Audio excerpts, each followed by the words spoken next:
আসসালামু আলাইকুম ওয়া রাহমাতুল্লাহি ওয়া বারাকাতুহু। সম্প্রতি একটা নিউজ ফেসবুকে আমরা বারে বারে দেখতেছি। সেটা হচ্ছে বাংলাদেশের শিক্ষামন্ত্রী নাকি বলেছেন মাদ্রাসার শিক্ষার্থীরা ভালোভাবে কোরআন শেখেনি, যার কারণে ধর্মীয় শিক্ষক নিয়োগ দিতে পারছি না। তিনি কেন এই কথাটা বললেন, এটা আসলে কি বুঝাইতে চাইছেন? যে মাদ্রাসার ছাত্ররা কোরআন পারে না, নাকি আংশিক পারে, নাকি নাকি মোটামুটি পারে, বা অন্য কোনো কিছু? এখন চলুন, মাদ্রাসার শিক্ষার্থী বাংলাদেশে প্রচলিত দুইটা মাদ্রাসাই আমরা জানি।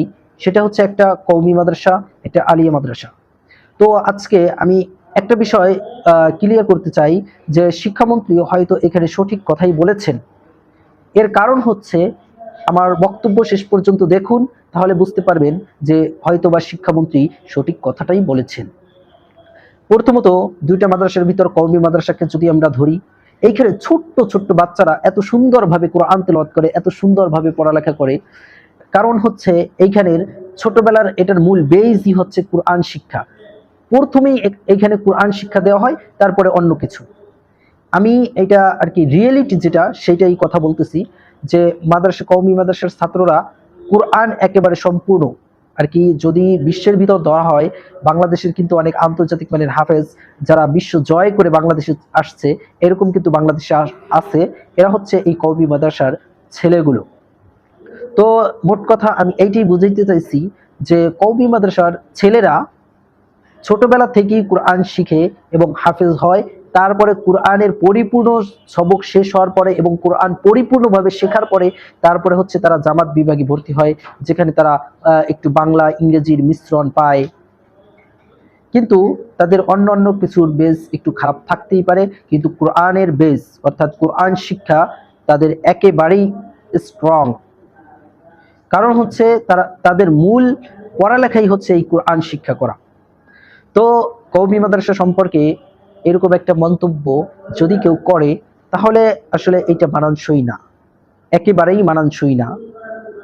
তো আমি একটা জিনিস রিসার্চ করলাম, শিক্ষামন্ত্রীকে আমার যথেষ্ট ভালো মনে হয়েছে। কারণ তার কিছু গুড়াগুড়া আমি শুনেছি বা মানুষের কাছে জেনেছি।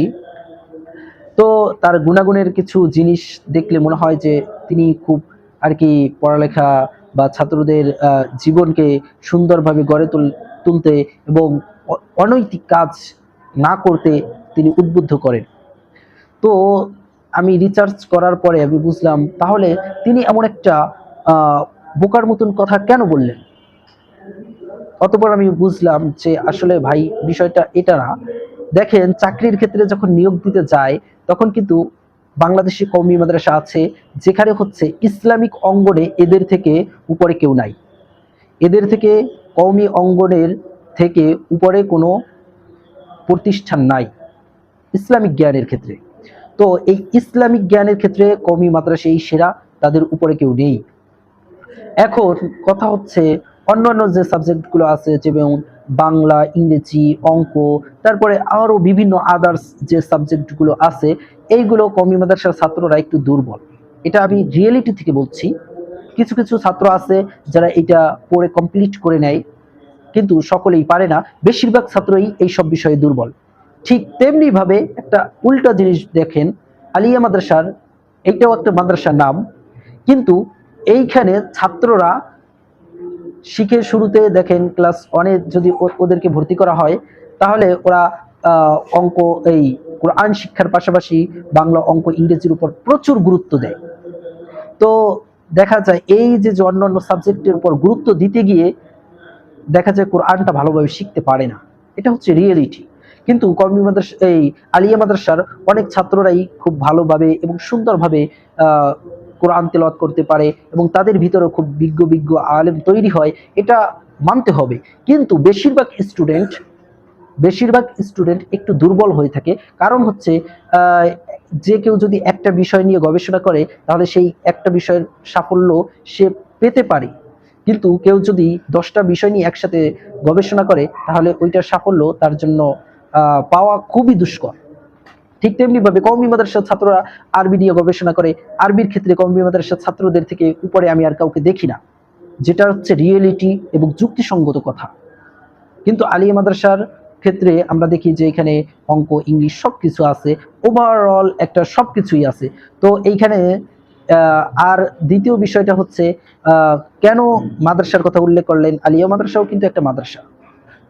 তো এইটা উল্লেখ করার মাধ্যমে আমি আমি আসলে বুঝতে পারতেছি এইরকম যে তিনি হয়তো বোঝাতে চেয়েছেন চাকরির জন্য যারা আবেদন করে, কওমি মাদ্রাসার সনদ দেওয়া হয়েছে ঠিকই, কিন্তু তারা চাকরির জন্য আবেদন করতে পারে না, তাদের সনদের মূল্যায়ন নাই, তাদেরকে একটা অবহেলার পাত্র হিসেবে রেখে দেওয়া হয়েছে, আমি যেটা মনে করি। কিন্তু আলিয়া মাদ্রাসার ছাত্রদেরকে আহ এইসব বিষয় শিক্ষা দেওয়া হয় এবং পড়ানো হয়। তো আমি এইটাই বুঝাতে চাচ্ছি যে আপনারা একটু বিচার বিবেচনা করে দেখেন এবং বুঝেন, তারপরে আপনারা এই সব প্রশ্নের উত্তর পেয়ে যাবেন। কারণ হচ্ছে যদি আমাদেরকে অ্যাপ্লাই করতে দিত, তাহলে হয়তোবা আমরা একটু আহ, নিজেদের ট্যালেন্ট বা আরবির ক্ষেত্রে আমাদের যোগ্যতা রাষ্ট্রের কাছে দেখাতে পারতাম। কিন্তু আফসোস, আমাদের সনদ দেওয়া হয়েছে কিন্তু আমাদের কোথাও চাকরির জন্য অ্যাপ্লাই বা এরকম কোনো মূল্যায়ন আমাদেরকে দেওয়া হয় নাই। এই কারণে যেহেতু আলিয়া মাদ্রাসার ছাত্রদেরকে এই মূল্যায়নটা করা হয়েছে, সেক্ষেত্রে তারা বিভিন্ন জায়গায় গেলে বা বিভিন্ন প্রতিষ্ঠানে তারা অ্যাপ্লাই করতে পারে, সরকারি চাকরির জন্য অ্যাপ্লাই করতে পারে। এই জন্য এই ঠিক একটা কারণেই তারা হচ্ছে আমাদের থেকে একটু আগাইয়া, কিন্তু সরকারি সমস্ত ফ্যাসিলিটি তারা ভোগ করে, কিন্তু ইসলামিক অঙ্গন তারাই চালায়।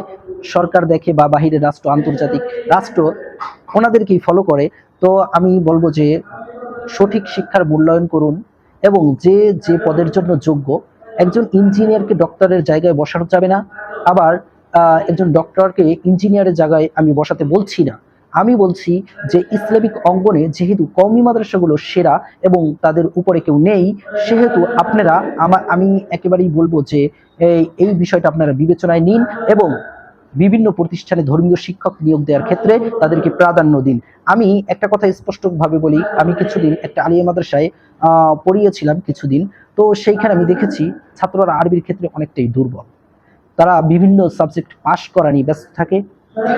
মাশাআল্লাহ, বাংলাদেশে কিছু কিছু বড় বড় আলিয়া মাদ্রাসা আছে যেখানে পড়ালেখা অনেক সুন্দর হয়, এটাও আমি মানি। কিন্তু বেশিরভাগ মাদ্রাসায় কিন্তু পড়ালেখা অত সুন্দর হয় না, বা যদি হয় ও আরবির প্রতি তাদের অতটা বেশি গুরুত্ব থাকে না। আর দ্বিতীয় কথা হচ্ছে, আমি যেহেতু আমিও কিন্তু অনার্স করতেছি মাওলানা শেষ করে, তো আমার বিভিন্ন প্রতিষ্ঠানে ঘুরছি, সেখানে বিভিন্ন টিচারদের সাথে আমার যোগাযোগ আছে। দেখা যায় কলেজের যে একজন প্রভাষক থাকে, তারা দেখা যায় কোরআনটা ভালোভাবে পড়তে পারে না বা এটা শিখতেও পারে না, অনেকেই আছে এরকম। তো আমি বলবো যে আপনারা সঠিক শিক্ষার মূল্যায়ন করুন এবং যে যে পদের যত নিযুক্ত তাকে সেই পদের পদমর্যাদায় মর্জিত করুন। এইটাই আবার হচ্ছে রাষ্ট্রের কাছে দাবি, এইটাই আমার শিক্ষামন্ত্রীর কাছে বলার ছিল, আবেদন ছিল। আপনি বিষয়টা যাচাই করেন, যদি আমার কথায় কোনো প্রকার মিথ্যা বা অন্য কোনো পন্থা আপনি পান, তাহলে অবশ্যই আপনি সেটা বুঝবেন, কিন্তু অন্তত পক্ষে একটাবার এই বিষয়টা যাচাই করুন, অন্তত পক্ষে একটাবার এই বিষয়টা যাচাই করুন। আশা করি আমার কথাগুলো আপনারা বুঝতে পেরেছেন। আসসালামু আলাইকুম ওয়া রাহমাতুল্লাহি ওয়া বারাকাতুহু।